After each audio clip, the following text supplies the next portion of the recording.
Recover from ransomware in minutes with RushFiles. As long as your account has versioning enabled, you can recover previous versions from file history. This can be done individually per file. It's useful to revert small mistakes, like a bad edit.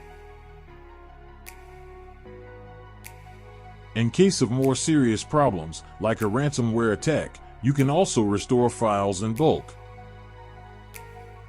To do this, click Restore History. Select the affected share. Add the file extension the encrypted files currently have.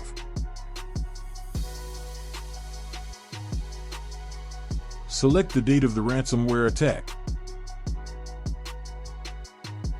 Click the Start Recovery button and confirm the restoration. Your data is restored to its previous state immediately.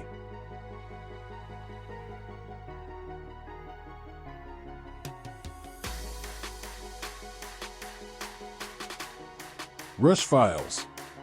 Securely store and share your data.